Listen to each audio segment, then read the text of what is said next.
చంద్రబాబు నాయుడు గారు ఇన్ని పొత్తుల కోసం ఎందుకు పాకులాడుతా ఉన్నాడు? ఇంతమందితో పొత్తుల కోసం ఎందుకు అగసాట్లు పడతా ఉన్నాడు? ఎందుకు ఢిల్లీ దాకా వెళ్ళి అక్కడ మోకరిల్లుతా ఉన్నాడు? దీనికి కారణం చిత్తశుద్ధితో నిజాయితీతో మనం చేసిన మంచి, అన్ని వర్గాల మీద మనం చూపించిన కమిట్మెంట్, ఇంటింటికి మనం చేసిన అభివృద్ధి. ఈ రోజున మన పార్టీ, మన ప్రభుత్వం నిండుగా విరగ కాసిన మామిడి చెట్టులా మనముంటే, చంద్రబాబు నాయుడు గారి పార్టీ అందరినీ కూడా మోసం చేసి వెన్నుపోట్లు పొడిచి గత పాపాలకు ఫలితం అనుభవిస్తూ తెగులు పట్టిన చెట్టులా చంద్రబాబు నాయుడు గారి పరిస్థితి ఉంది.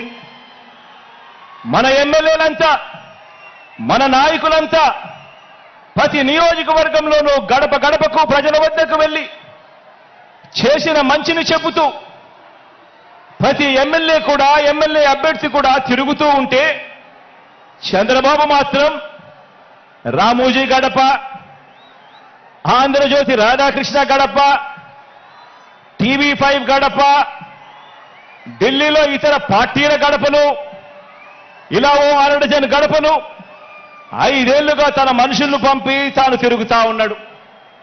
ఆలోచన చేయమని అడుగుతా ఉన్నా. ఇది కనిపిస్తా ఉన్న చంద్రబాబు నాయుడు గారి మార్కు రాజకీయం. మరి మీ జగన్ మార్కు రాజకీయం, మరి మీ అన్న మార్కు రాజకీయం. మీ అన్న మార్కు రాజకీయంలో, మీ జగన్ మార్కు రాజకీయంలో విలువలున్నాయి. విశ్వసనీయత అన్న పదానికి అర్థం ఉంది, నిబద్ధత ఉంది, సిద్ధాంత బలం ఉంది, ఇంటింటికి మంచి చేశాము అన్న చరిత్ర ఉంది.